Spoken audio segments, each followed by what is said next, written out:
hay algunos tópicos que no lo han desarrollado en las películas anteriores, ¿no? Básicamente por asumir. Entonces vamos a complementar un poco esos temas. En este caso, el día de hoy vamos a hacer una revisión sobre la recolección de información y la validación de instrumentos. Teniendo en cuenta que no todos van a requerir de este último proceso que es validación de instrumentos, pero sí es muy importante comprender qué características debería tener el instrumento que nosotros vayamos a utilizar, ¿sí? Ya que si nosotros no utilizamos un instrumento que esté previamente validado, lamentablemente los resultados que vamos a obtener pueden ser cuestionables, ¿no? ¿Sí? Y adicionalmente, cuando nosotros hablamos de evaluaciones, cuando hablamos de evaluaciones, ustedes, por ejemplo, van a realizar de repente evaluaciones de sus pacientes en diferentes puntos, ¿no? Y siempre necesitamos tener un instrumento que esté previamente calibrado. Si hablamos de distancias, de repente radiografías, ángulos, no lo sé, cambio de posiciones, de alguna manera los instrumentos que vayamos a escoger tienen que tener cierta validez. Entonces, cuando hablamos de la recolección de datos, ¿por qué podría ser importante este proceso de recolección de datos? Primero, porque si nosotros queremos recolectar información, nosotros necesitamos de todo un protocolo, una forma metódica. Y ser bastante cuidadosos porque estamos expuestos a sesgos. ¿Qué es un sesgo? Un sesgo vendría a ser un error involuntario. Si yo me voy a algo muy básico como podría ser un experimento y yo decido asignar de repente, aleatoriamente digo, aquí tenemos aproximadamente 10 estudiantes, al azar, los que tienen, no sé, del 1 al 10, los que tienen el número par van a ser asignados al primer grupo y los números pares al segundo grupo. Es aleatorio, yo no sé exactamente quién está en cada grupo. Pero si de repente por intención yo sé que de repente, no sé, el tratamiento 1 es más peligroso y digo, no, el tratamiento 1 lo voy a asignar al lado izquierdo y el tratamiento 2 al lado derecho. Ya hay cierta intención donde podría modificar mis resultados. Entonces, la recolección de datos siempre tiene que ser de manera metódica. En su caso, igual, si sea un solo paciente, tienen que ser bastante cuidadosos a la hora de recoger esta información. Pero para poder recolectar estos datos requieren también de una técnica y de un instrumento adecuado. Al tener buenos instrumentos, al tener de repente una técnica muy establecida, la calidad de información va a ser bastante buena y, por ende, va a ser menos cuestionada. Entonces, para poder recolectar los datos, como dijimos, necesitamos tener en cuenta esto de aquí, que vendría a ser justamente el instrumento. Entonces, ¿qué entendemos por un instrumento, jóvenes? ¿Qué entendemos por instrumento, por eso? ¿Qué cosa es un instrumento? ¿Será lo mismo un instrumento que una técnica? ¿Un instrumento será lo mismo que un método? ¿Qué podríamos entender por un instrumento? ¿Alguna idea? Veamos entonces algunas definiciones. Un instrumento viene a ser un proceso por el cual nosotros vamos a cuantificar. De repente vamos a crear este instrumento ya está creado, pero nos va a permitir cuantificar, medir, en diferentes formas. Aquí, por ejemplo, tenemos una definición donde nos dice que un instrumento es aquel que nos va a permitir asignar números, símbolos, valores a las propiedades de objetos o eventos de acuerdo con ciertas normativas. Una regla viene a ser un instrumento, longitud. Puedo utilizar de repente un cronómetro para medir tiempo. Podría utilizar de repente, un vernier para hacerlo mucho más preciso, que es otro término que vamos a ver más adelante. Podría utilizar, ¿qué otros instrumentos podríamos utilizar? Por ejemplo, un cuestionario. Un cuestionario puede ser un instrumento. ¿La ansiedad podrá ser medida? Sí. ¿El dolor puede ser medido? Claro. Son situaciones o eventos que nosotros podríamos tener en el exterior y yo le voy a asignar valores, símbolos o números. Aquí tenemos otra definición de lo que vendría a ser un instrumento o el proceso de medición. Es el proceso de vincular conceptos abstractos con indicadores empíricos. La ansiedad. ¿Cómo podría evaluar la ansiedad? ¿Cómo podría evaluar la felicidad? Conceptos abstractos. Doctor, yo estoy muy feliz. ¿Cómo demostramos realmente que esa persona está feliz? Doctor, estoy muy estresado. ¿Cómo podríamos demostrarlo? A través de un instrumento que debería medir justamente esa característica. Y que estos instrumentos deberían tener la capacidad de discriminar, porque no es lo mismo tener alegría que tener de repente conceptos un poco más metafísicos, ¿no? Que ser feliz, que estar alegre o que de repente estar emocionado. Que aparentemente todo se parece, ¿no? Pero hay que tener instrumentos que puedan discriminar. Otro concepto que también podría estar relacionado con el instrumento es, por ejemplo, aquel recurso que nosotros vamos a utilizar para registrar información o datos sobre las variables que tengo en mente. Y ustedes si tienen variables, o me equivoco, en su proyecto de tesis. ¿Sí tienen o no tienen variables?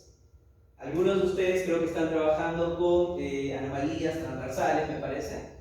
Algunos están evaluando dolor, algunos están evaluando... ¿qué otras variables están evaluando, doctores? ¿Cuál era su caso, delegado? ¿Cuál era su caso? A ver si nos ayuda con un momento. Tratamiento de una paciente de clase 3 esquelética con disyunción maxilar y protracción.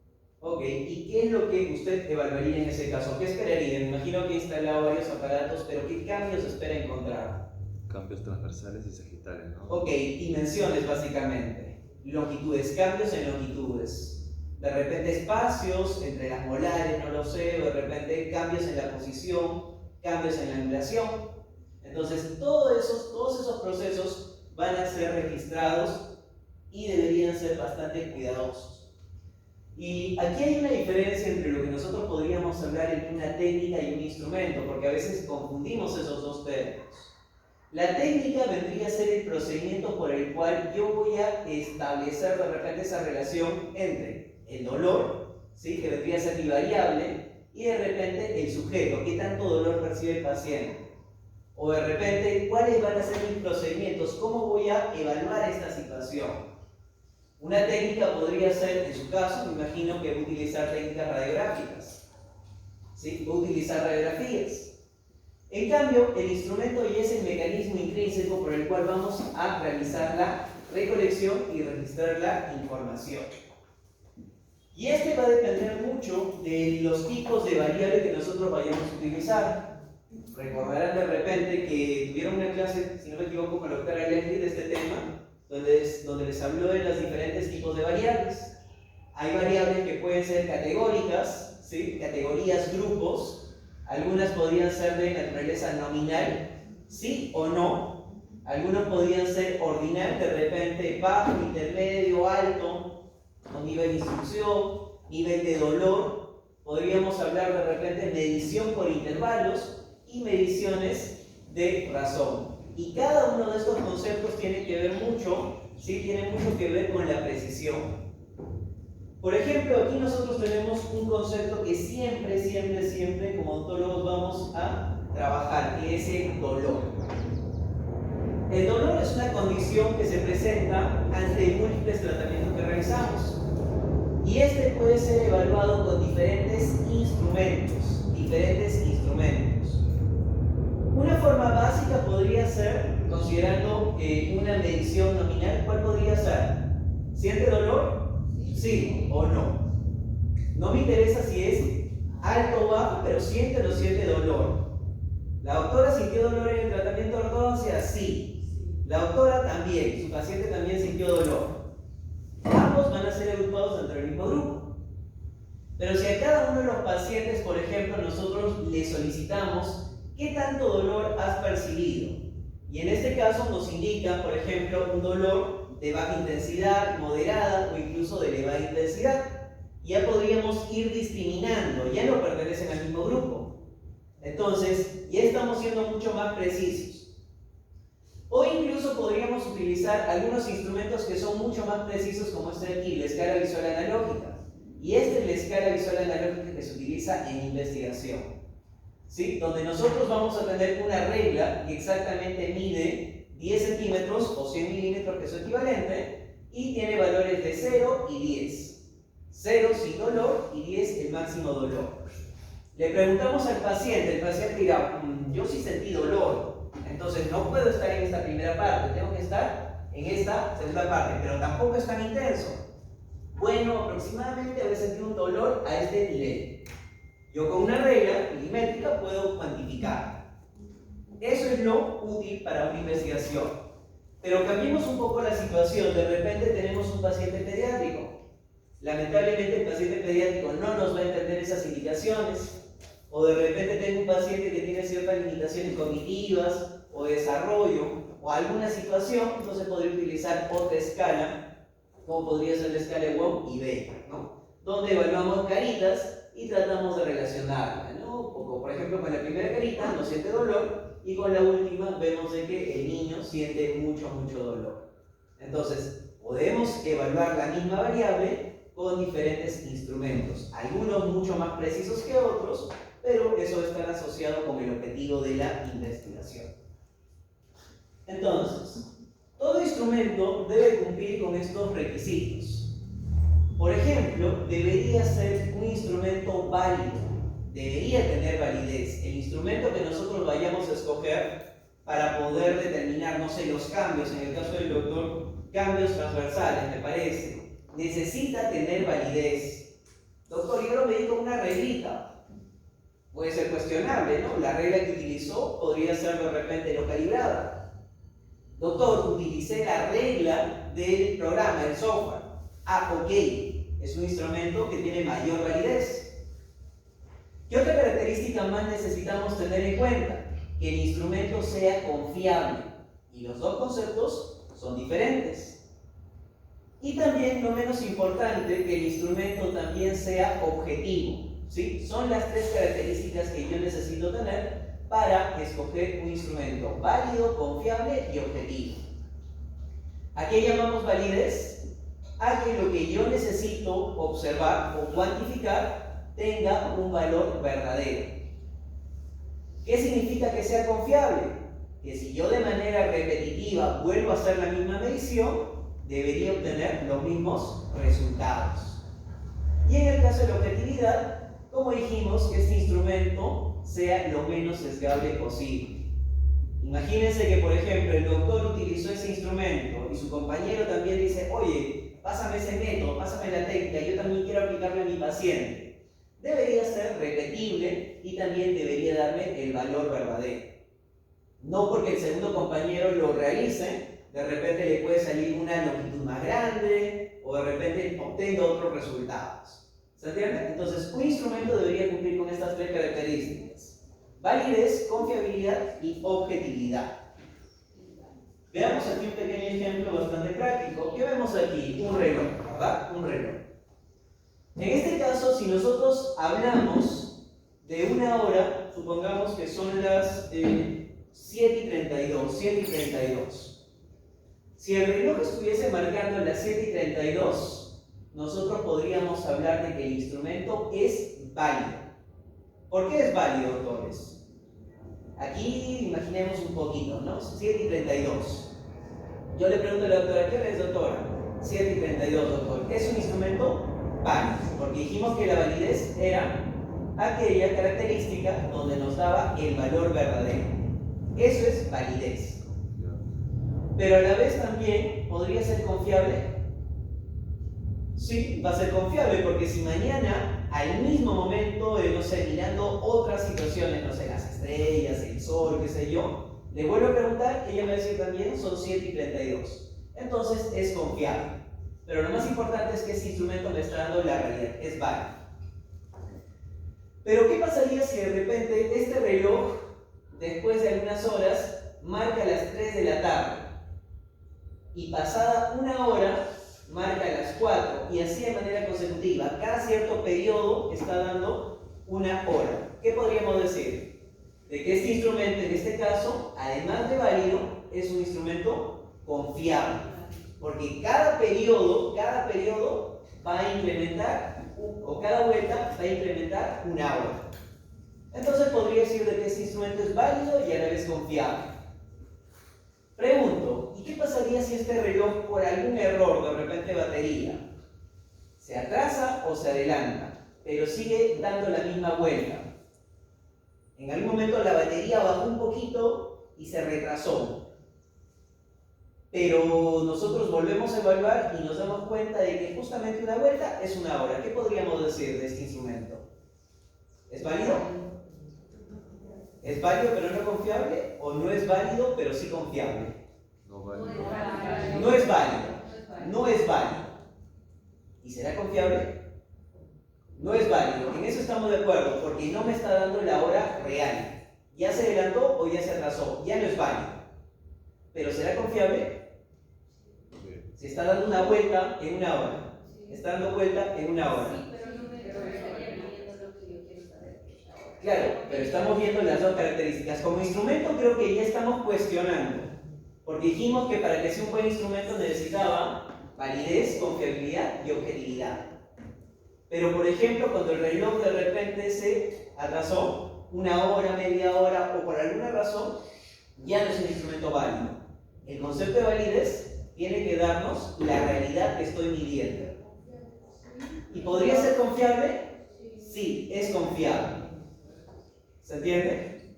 La validez tiene que ver con la realidad, con lo que yo realmente estoy observando y cualquier otra persona debería observar lo mismo. A ver, veamos algunos otros ejemplos. A ver, aquí tenemos tres ejemplos, un arquero, 2 y 3. En el primer caso, sus disparos no impactan en el centro del blanco. A ver, aquí tenemos la imagen. En el primer caso, no van a impactar en el centro. Y también se encuentran diseminados por todo el recuadro. ¿Será válido ese instrumento? ¿Será válido? ¿Qué podríamos decirle al primero? ¿Qué creen? ¿Será válido? ¿Será confiable? Validez. Yo quiero darle en el centro, pero cada vez que el disparo se va a un lugar diferente, ¿es válido? ¿Me está dando lo real? No, no es válido. Correcto. ¿Será confiable? Tampoco. ¿Por qué? Cada vez que yo repito, ¿qué debería dar? El mismo punto. No es confiable ni válido. Vamos con la segunda situación. En este caso, tampoco impacta en el blanco, pero todos sus disparos son muy cercanos, mantiene un patrón. ¿Qué podríamos decir? A ver. Mantiene un patrón, pero tampoco da en el centro. No se acerca a la realidad. ¿Qué podríamos decir? No es válido, pero sí confiable. ¿Y qué pasaría si de repente en este último caso los disparos son muy cercanos entre sí? ¿A qué hacemos referencia a que sean muy cercanos entre sí? Mantienen un patrón. Que si son confiables y al mismo tiempo impactan en el blanco, que es el objetivo.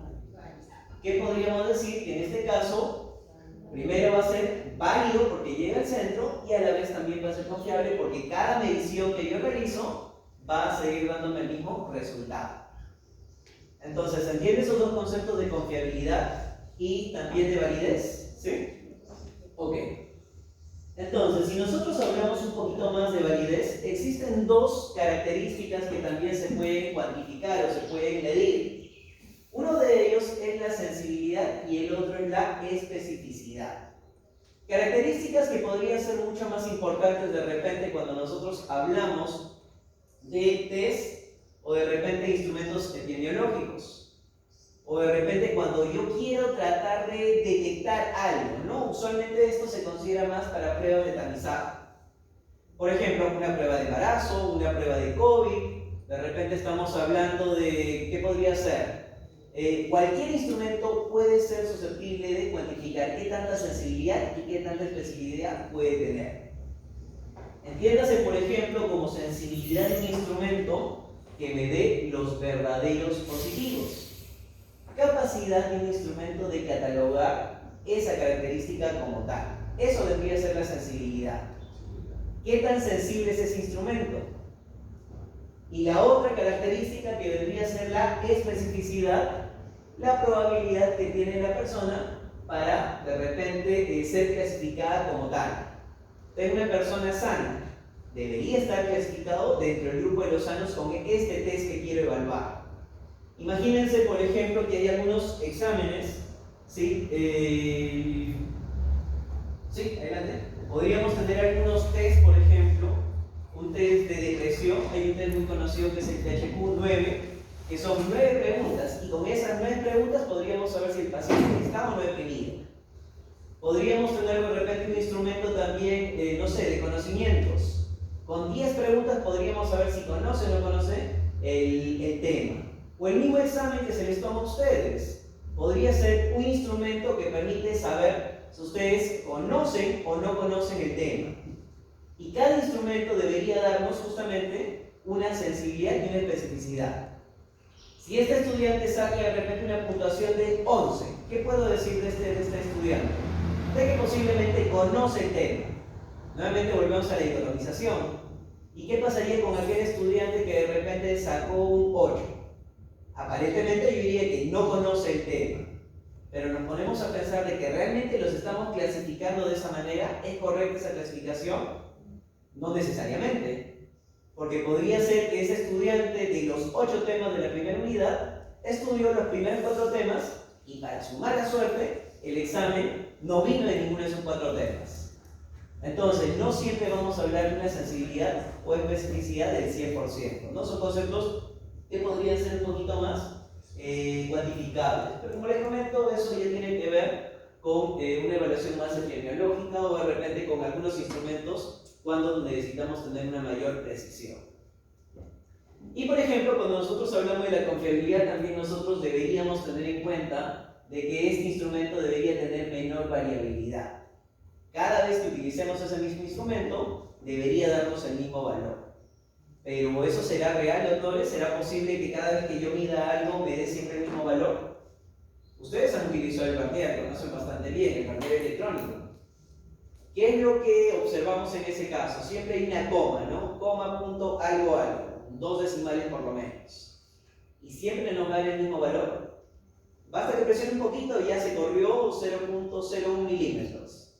Basta que no lo presione, tengo en contra 0.02. Entonces siempre va a haber una variabilidad. Pero lo ideal es que esta variabilidad sea lo más pequeña posible.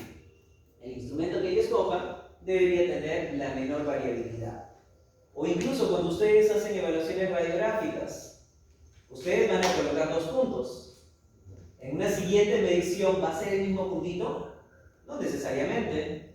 De repente por un par de píxeles me voy un poquito más arriba, me voy un poquito más abajo, pero estamos dentro de ese rango, ¿sí? Entonces debería haber menor variabilidad y debería ser lo más fiable posible, ¿sí? En la repetición. Hasta el momento, doctores, ¿cómo vamos? ¿Todo bien? ¿Se va entendiendo? ¿Sí? Entonces, hay formas de poder evaluar esta validez y seguramente lo han revisado en algún momento. Los instrumentos son susceptibles a ser evaluados y estos instrumentos deberían tener calidad de una evidencia, ¿no? Deberían tener cierta calidad. Por ejemplo, hablamos de una validez interna y hablamos de una validez externa. Esta validez externa tiene que ver mucho más con la capacidad de poder generalizar. Y la validez interna tiene que ver mucho más con que yo pueda cuantificar al individuo, como dijimos, de manera reiterativa y que los valores que obtenga sean los mismos. Por ejemplo, cuando hablamos de validez interna, hablamos de una validez de contenido inicialmente. Y esto se utiliza mucho más para cuestionarios. ¿Ustedes han escuchado el juicio de expertos, doctores? Sí, juicio de expertos, sobre todo para un cuestionario. Entonces, esa es una forma de validar el instrumento. Una validez interna, que este instrumento sea consistente, que este instrumento sea repetible, que este instrumento pueda de repente, como en el arquero, ¿no? Tratar de dar siempre en el mismo lugar y que sea repetitivo, ¿no? Esto tiene que ver con una validez de contenido. La validez de contenido se puede realizar, por ejemplo, a través de un juicio de expertos. Podría ser, por ejemplo, a través de un juicio de no expertos también, aunque esto no se estime. Usualmente, el juicio de expertos va a ser para que de repente los pares externos, colegas, nos den una retroalimentación y nos digan, no, mira, esto de aquí estás haciéndolo mal, o esto de aquí deberías hacerlo de esta manera, o de repente si hablamos de unas preguntas, cambia, reformula. Porque realmente tu pregunta no está enfocada a esa dimensión, ese objetivo. ¿Y por qué podría ser importante un juicio de no expertos? ¿Quiénes serían no expertos? Por ejemplo, los pacientes. El paciente no sabe nada de ortodoncia, pero tú le entregas para saber más o menos si te entiende los términos. No, doctora, ¿qué significa esta palabra? No le entiendo. ¿A qué se referencia con anodinia, por ejemplo? Explíquelo de otra mejor manera porque la verdad no lo entiendo, para tener mayor claridad. Y para eso, usualmente esto se puede realizar a través de un piloto y además cuando ya se tienen los, digamos, cuando ya se ha pasado el piloto, el instrumento puede ser evaluado de una segunda manera, digamos como para confirmar. En un primer momento para explorar y en un segundo momento para confirmar. Y usualmente para esto se utiliza este coeficiente que han escuchado seguramente, la B de Eigen, donde se evalúa la calidad, la coherencia, la relevancia, ¿no? Entonces el juicio de expertos dice sí, claro, perfecto, sí cumple con los criterios, alto nivel, moderado, bajo nivel, o no cumple con el criterio, para cada pregunta, para cada dimensión. La coherencia igualmente, ¿es coherente la redacción? No cumple, sí cumple en un alto nivel, o de repente es relevante. También podría el experto indicarnos de que sí es o no es relevante, ¿no? Y esto usualmente se realiza a través de este coeficiente, el BDA. La otra característica para poder definir la validez interna de un instrumento es justamente a través de otro modelo estadístico, ¿sí? Otro análisis que se denomina análisis factorial. Análisis factorial que puede ser igualmente de naturaleza exploratoria. Esto se puede hacer con un estudio piloto o de repente ya cuando tengo el instrumento casi listo, lo aplico a una población para definir si realmente es adecuado o no es adecuado, si está evaluando o no la característica que yo quiero. Y dentro de este análisis factorial puedo evaluar diferentes características, ¿no?, propios del análisis. Pero cuando hablamos de esta estructura, por ejemplo, me va a permitir incluir cuántas preguntas debería conformar este cuestionario o este instrumento. ¿Se imaginan ustedes llenar un cuestionario de 100 preguntas, doctores? ¿Ustedes participarían? Sí, un cuestionario, bueno. De repente no tenía esta característica, ¿no? Es un poquito cuestionable. Cuestionamos ahora sí un instrumento. Pero imagínense ese mismo instrumento donde se trata de reducir, sintetizar a 5 preguntas. Creo que la mayoría participaría, no habría mayor problema. Pero ¿ustedes creen que con 5 preguntas, de lo que era 100, ahora con 5 preguntas, se pueda cuantificar o obtener el resultado adecuado? No, ¿verdad? ¿Cuánto creen que sea aproximadamente una cantidad adecuada de preguntas? ¿15? ¿20? ¿30? Entonces, la doctora dice 15, 20, 30. ¿A quién le hacemos caso? ¿Al asesor? ¿A quién le hacemos caso? ¿De qué depende? Justamente, podría ser un antecedentes, pero los antecedentes te van a dar solamente una tendencia. No te va a dar la certeza que realmente ese instrumento es adecuado con 15 preguntas o con 30 preguntas. Entonces, para eso se puede realizar el análisis factorial. ¿Qué vendría a ser más o menos esto de aquí? Por ejemplo, aquí tenemos ¿cuántas preguntas? Pregunta 1, 2, hasta el número 9. Tenemos 9 preguntas. ¿Qué hacemos con las 9 preguntas? Los insertamos al análisis, al paquete estadístico, realizamos ese proceso de análisis factorial y lo que va a realizar este paquete estadístico o este análisis es agruparlos. Y por ejemplo, en las 9 preguntas dicen, no sé por qué el paquete analiza de esta manera, porque tú le das información y dice, no sé por qué la pregunta 1, 2, 6, 7, 8 y 9 están relacionadas. Por alguna razón, ¿cuál será el motivo? Pero no lo sé, averígualo tú. Están relacionadas. Hay una alta, digamos, hay un alto nivel de asociación. Y lo mismo, no sé por qué la pregunta 3, 4 y 5 están asociadas. Por ejemplo, si hablamos de un paciente con síntomas depresivos, la pregunta 3, 4 y 5 usualmente están relacionados a características somáticas, cómo somatiza el paciente la depresión. Pero el análisis lo único que me dice es que estas 3 están relacionadas. Y las otras están relacionadas de repente con otra característica que cuando yo leo las preguntas digo, está relacionada con características afectivas cognitivas, ¿no?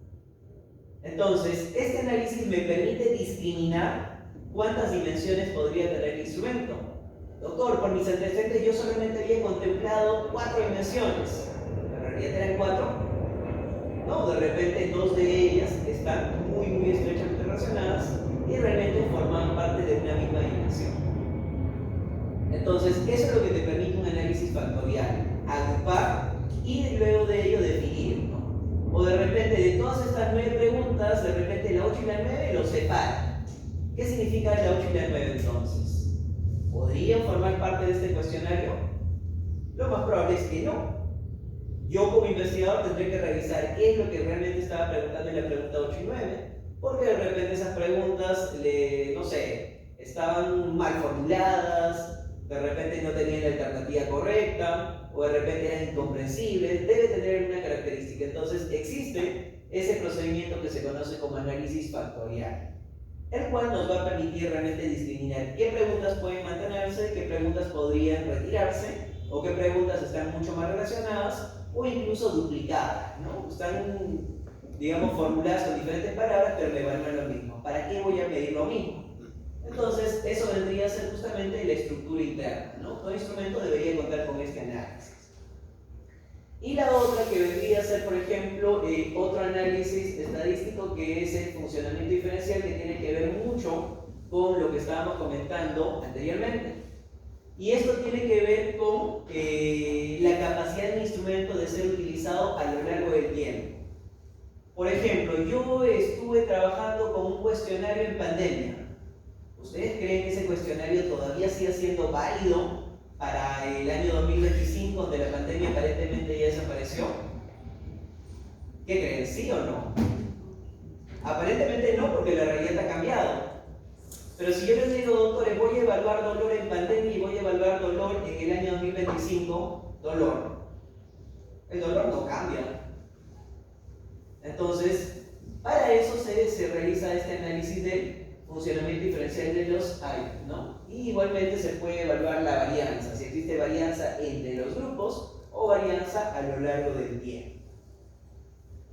Y en este caso también podríamos tener la validez externa, que dijimos que hay que hacer referencia a la validez externa, doctores, a la generalización, porque la información que yo usualmente voy a tomar es una pequeña muestra. Esos resultados me interesa que sean generalizables. Ustedes van a utilizar un paciente. ¿Ustedes creen que eso puede ser generalizable con un paciente? No, cuestiones del azar, de repente el doctor tuvo éxito con su tratamiento, o realmente forma parte de todo el grupo, pero como es una muestra, no podría generalizar. Entonces, este instrumento también debería tener esa característica, ¿no? De poder generalizar.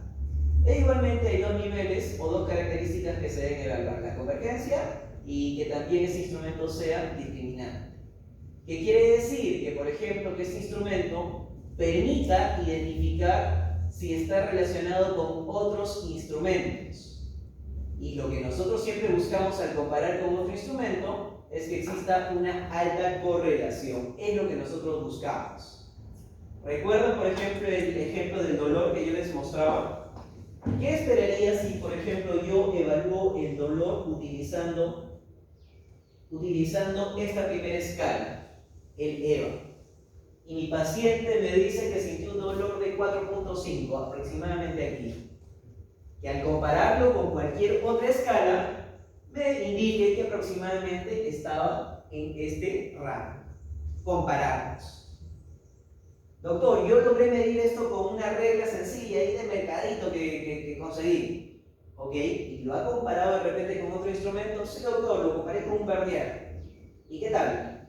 ¿Le dio los mismos resultados o por lo menos muy cercanos? Sí, doctor, hay una alta similitud. Entonces podríamos hablar de que sí cumple con ese criterio.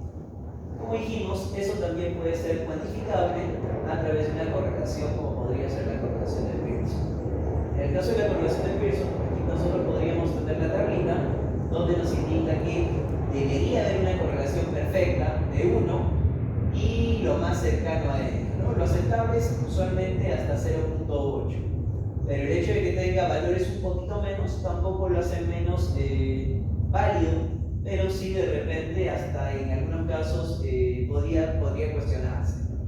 Pero es una forma de poder evaluar la validez externa. que al compararlo con otros instrumentos, de repente ahora sí en el estudio piloto, ¿no? Al paciente le indico, no sé, una prueba estándar, el doble estándar, y al mismo tiempo le puedo dar mi instrumento que estoy creando y debería tener una alta correlación para ser un poquito más confiable. Y lo mismo también con la otra característica que sería discriminante, que este instrumento me evalúe la característica que yo necesito. Y lo más importante es que si yo, por ejemplo, utilizo otro instrumento que evalúa otra dimensión, y esto es mucho más para conceptos de repente para otras áreas o algunos conceptos abstractos, ¿no? Por ejemplo, depresión, ¿con qué podría estar? Con ansiedad. Doctor, tengo ansiedad, ¿está seguro? Sí, doctor, le aplicamos el instrumento y también da positivo para ansiedad.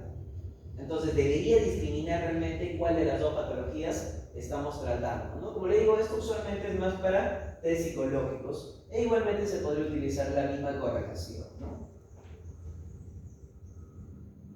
Y bueno, para poder evaluar la confiabilidad, ¿se acuerdan qué cosa era confiabilidad, doctores?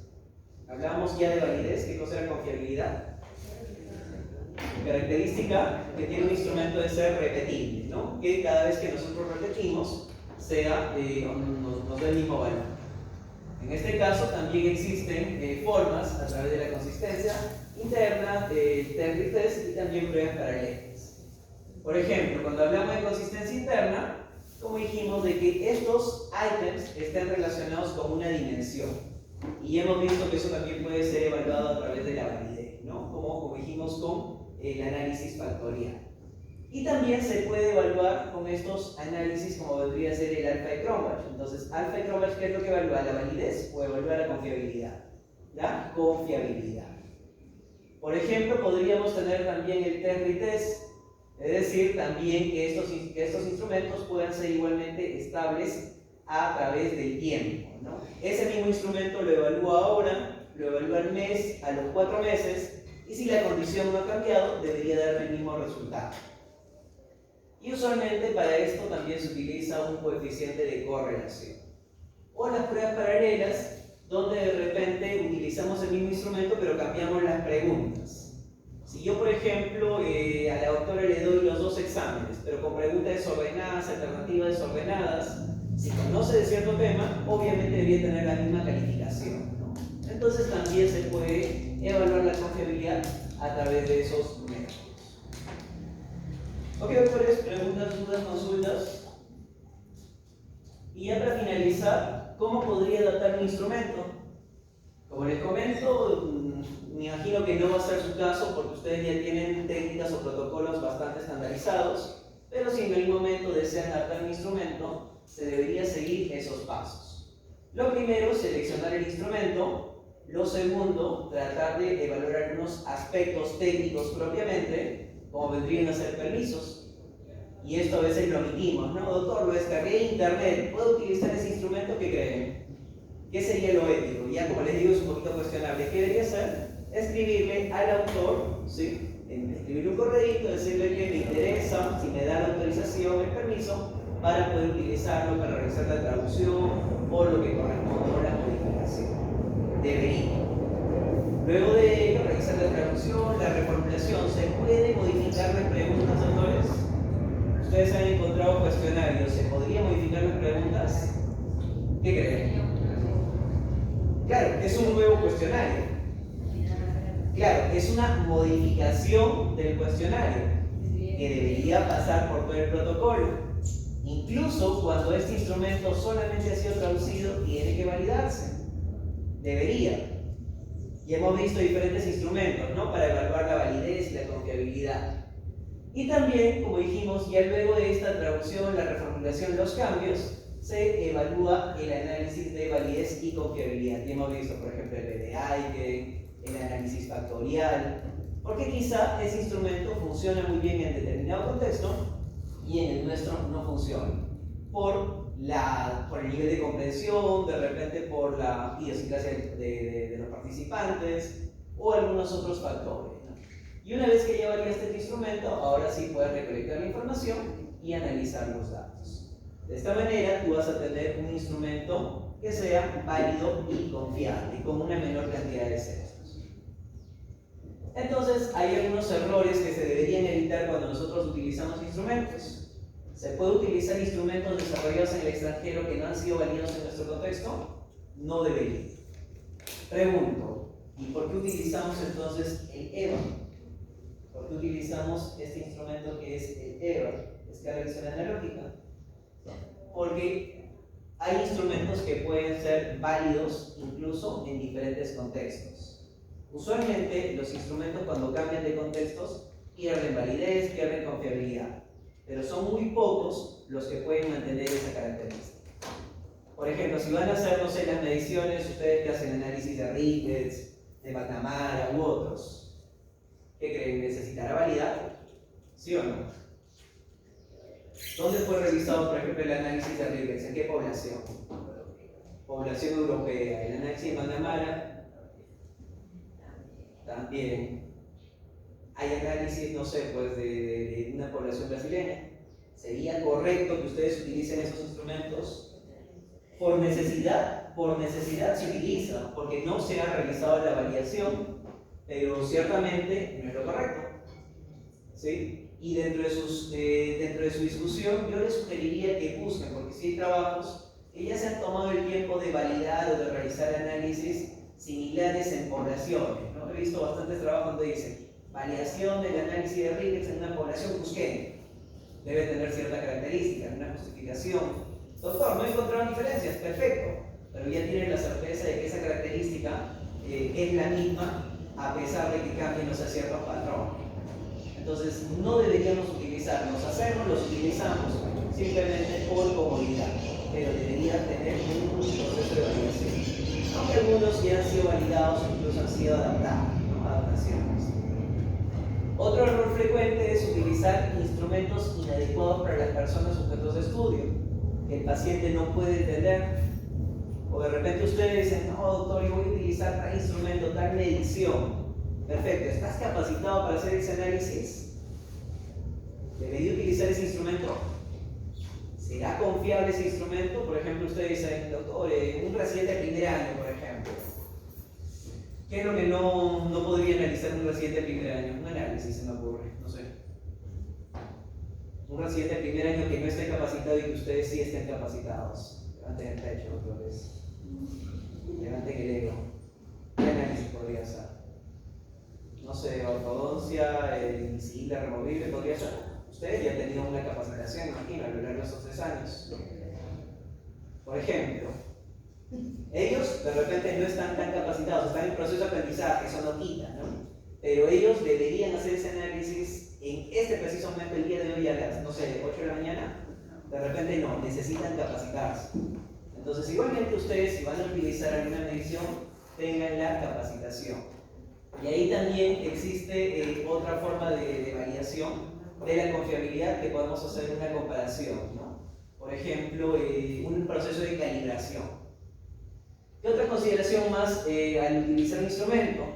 Que, por ejemplo, que los participantes tengan diferentes características. Como dijimos, un poco más con idiosincrasia.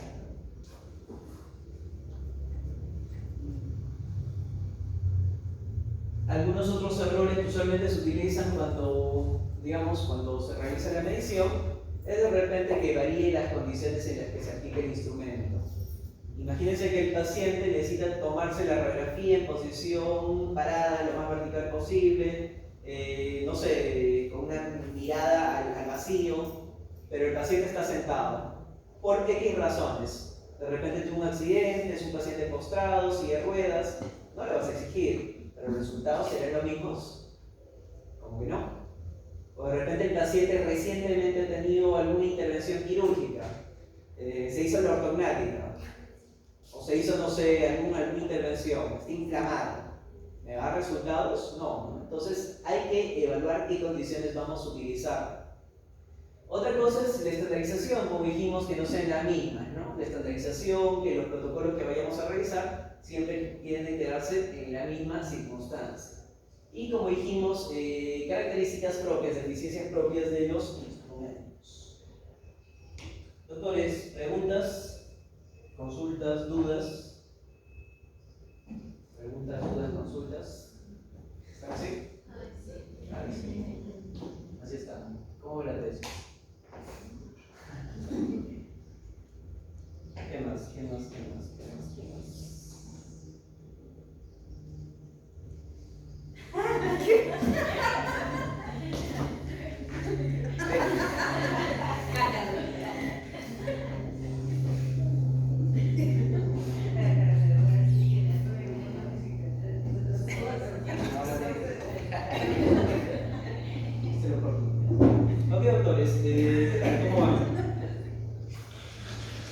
¿Cómo van con los avances?